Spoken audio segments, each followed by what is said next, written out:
Hello, everyone. Today we are going to be speaking about the third chapter, which is the third secret here in the book.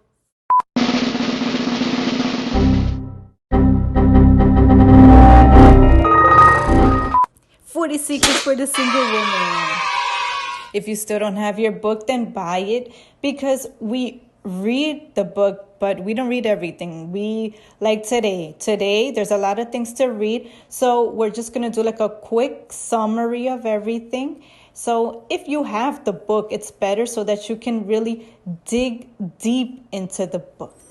And what are we going to speak about today? The title of the third secret is about the first husband. Yes. Don't get scared, okay? There was a day that came where I realized that I have two husbands. It's true. But it's not bigamy. And in reality, if you want to have a happy relationship, if you want to have a happy marriage, then it's very important for you to perceive that you have those two husbands. You also need two husbands. And like I've been saying, and I'm always sharing with you all about things like this, how in my marriage that I love to, I really like to wake up in the morning and my husband's right there next to me, because when you date, there are limits, right? There are that time where your boyfriend leaves you in your house, he goes to his house, and then you have to go to yours, right? And you stay separated one from another. So throughout the years, I value that very much, that moment that I have where I don't need to be separated from the person that I love. So then I wake up in the morning and I value that very much. And one day I woke up in the morning, and when I was going to tell my husband, "My love, I love you." You know that moment where it's like, oh, I love it.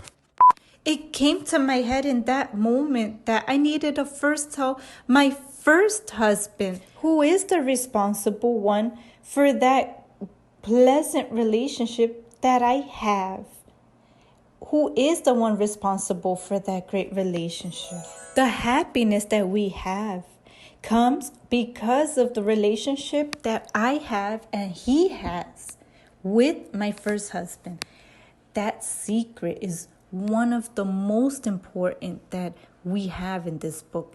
Out of all the 40 secrets, I can truly say that it's very important for you to understand is that secret. For you to understand how important it is for you to have the Holy Spirit in the middle of your relationship. In other words, you, just like the other person that you're going to choose to marry, you both need to have the Holy Spirit. The love that we have and the fact that we place me and Junior, both of us together, we place him in first place. It's because of that we have security with one another. For example, in a betrayal, he didn't betray or me if it was the case of one of the two. That person, they didn't betray their husband or their wife. They betrayed in first place God. When the Holy Spirit makes part of the relationship, he's there in the middle of you two.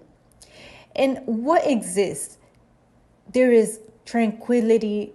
There is trust in one another. I trust in Junior principally because of the relationship that he has with God.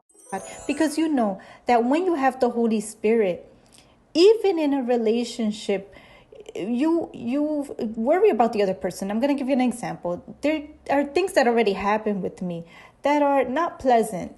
Things that people, and they mistreated me, right? For example, and they spoke to me in a certain way that it hurt me. And what happens? I was very careful to not take that to my husband, because think with me. If I was having difficulty to deal with that situation, a person spoke, the person was rude with me. If I was having difficulty and I had to be like, man, my God, clean my heart. I don't want to be with resentment. Maybe that person wasn't having a good day. That person wasn't good. If I was having to pray, speak to God and ask him to clean my heart, then how am I going to want to dirty the heart of my husband? Having the Holy Spirit, he guides me and says, look, if you are like that, don't make your husband also have to pray to cleanse his heart, also have to perhaps fight against having bad eyes. That makes part of the person who truly has that direction of the Holy Spirit. And the Holy Spirit gave me that direction where I'm not going to stay placing the salvation of my husband at risk, of the other people, because it happens in all relationships. For example, you hear somebody say something of your friend, right?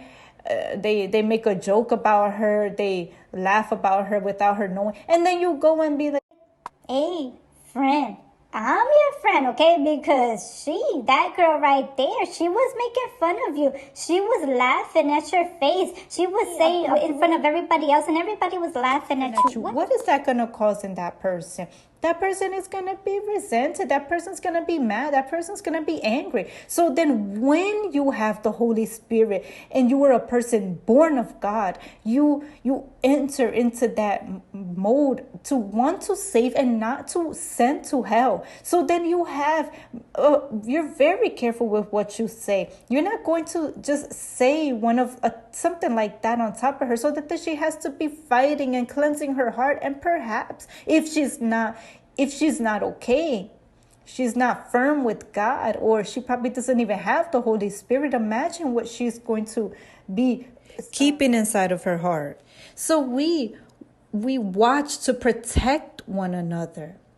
When you have the Holy Spirit there in that relationship, both of you have everything to have a happy relationship, because the Holy Spirit, he directs, he guides. And I was speaking to you all the other day of a day where the Holy Spirit, he showed me that I was not paying attention to that which my husband was telling me. He was telling me, you always do that. And normally what happens? Oh, but you also do the same. And in that moment, the Holy Spirit said like this: why don't you just stop doing that? And you don't pay attention to what he's telling you about you. Why do you just throw all the blame on him and find errors in him? Find in yourself, fix what he's asking you to fix about yourself. And people, it's so good for you to be able to say, my God, it wasn't a friend that taught me that. It wasn't my husband that taught me. Because perhaps I wasn't even going to learn. But it was God himself who spoke to me. In that moment, he said. And I'm mad about this argument. It's not that you're mad, but you're upset. And perhaps you're going to respond. And God tells you, why don't you pay attention to what he's telling you? And that's how the Holy Spirit is in the middle of a marriage.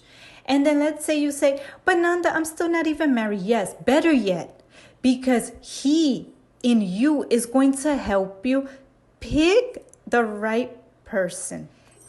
We've had some messages. Many people asked, but is this incompatibility? And what about that? And what about this? And is this also that? Does that mean that he's incompatible? Should I end the relationship? Should I not? And I'm going to answer that for you right now. You are the one who's going to decide. That is why the Holy Spirit inside of you is so important. I got to a point in my life that I have already told you guys, where I would date Junior and I would see that we were going through different ways. And the Holy Spirit showed me what I needed to do. And I went and I did what I needed to do. What I have today is a result of that sacrifice that I did back then. I'm 100% sure of that. And who led me to do that? Who asked me to make that sacrifice? It was God himself. It was not anybody. Nobody said, oh, end with him. Oh, tell him it's over. Do something, react. Nobody told me anything. I decided because God himself showed me to do that, guided me to take that action, because he knew that if I wouldn't have taken that action, probably I would not be here today. People, pay very close attention to this. If you still don't have the Holy Spirit to guide you in that choice, do not involve yourself. Do not look for a relationship. Look for your first husband first. You first have to get married to him. You first need to have the Holy Spirit inside of you so that you can be able to make the right decision. Don't put the horse before the cart, because it's not going to turn it right. It's not going to move. You're going to get stuck. You're going to get problems. You're going to suffer later on. Your heart is probably telling you, go, date already. Oh, I like that guy. I really like him. He's so cute. You don't even know him. You just look at appearance. and what happens? What good is it for you to get married to a guy that's hot and gorgeous, right? That later on he's going to cheat on you. That later on he's going to make you cry. That later on he's going to abandon you. Use your head. Think. It's not worth it. What is worth it is for you to say, okay, let's put things straight. I'm going to focus on my spiritual life. First, I'm going to receive the Holy Spirit. After I receive the Holy Spirit, then I will ask him to help me so that I can choose the person that he knows that is going to be good for me. You, for example, who says like this, oh, I'm on that app, that one, I want to know you. Well, I got a match.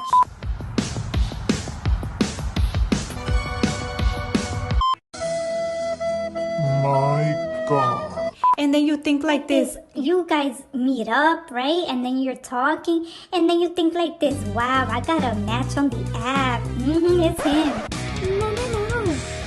The app is not going to do what you need to do.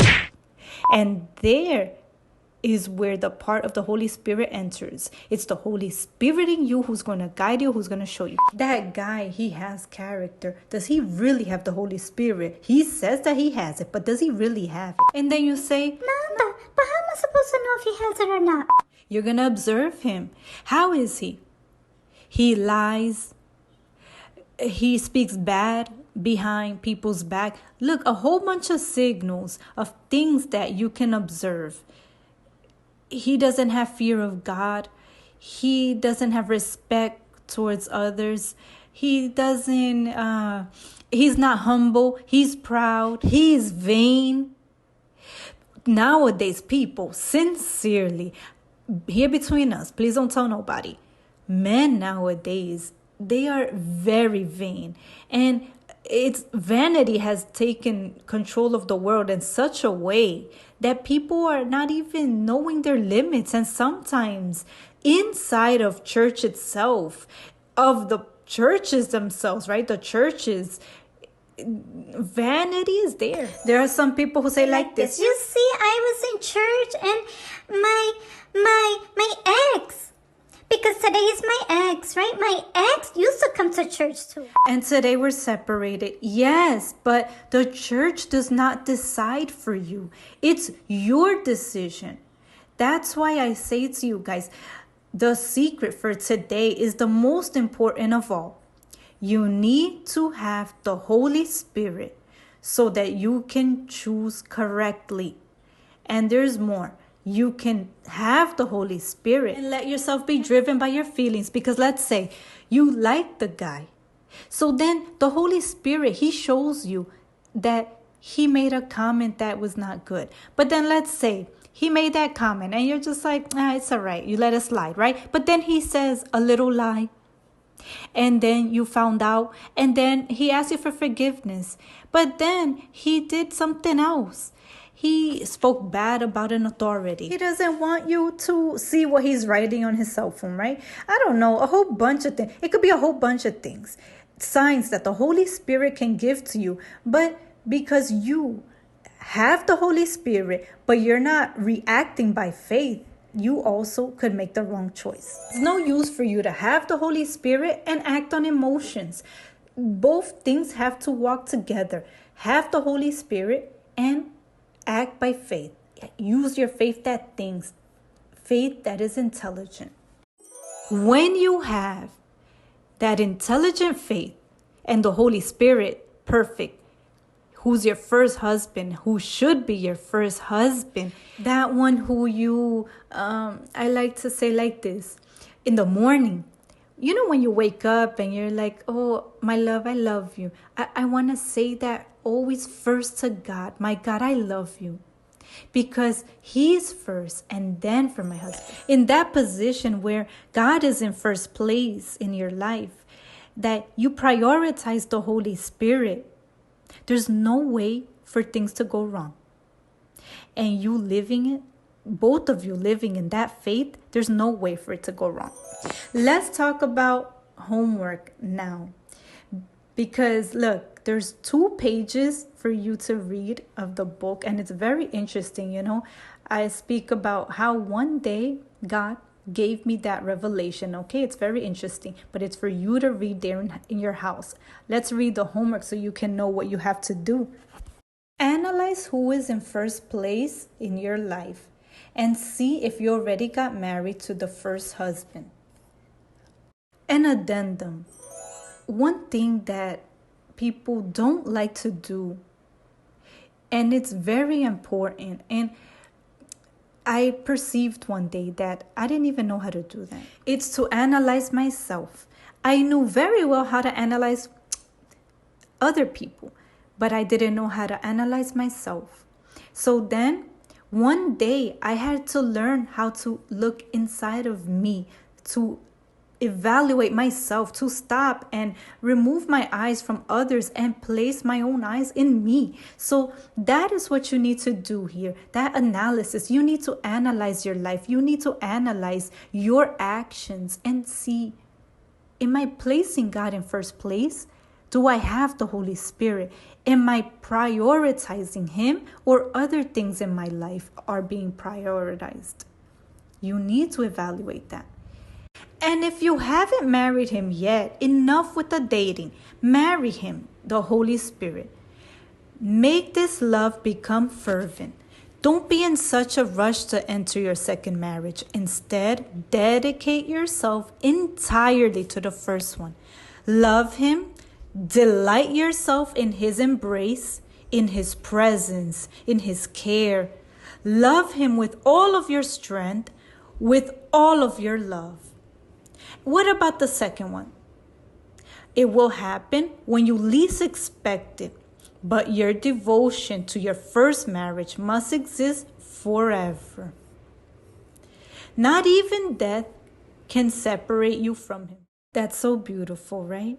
So then you who already have the Holy Spirit, so then he's going to guide you. He's going to help you to observe. He's going to help you to choose the right person.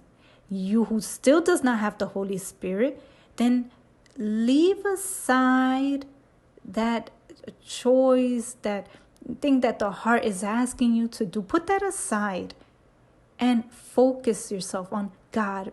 Before anything, I want to have the Lord in my life, the Holy Spirit. And then when you have the Holy Spirit, He's going to guide you to that person. And it's you who's going to choose. It's not an app that's going to choose for you.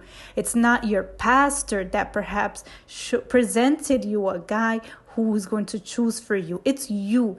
The last word, you have it. The choice, you have it. And with the Holy Spirit, surely you're not going to mess up. That's it for today. If you have any doubts, any questions, then you can write to us on this email that is here on the bottom. Okay? That's all for today, and we come back next week at this same time. Bye-bye.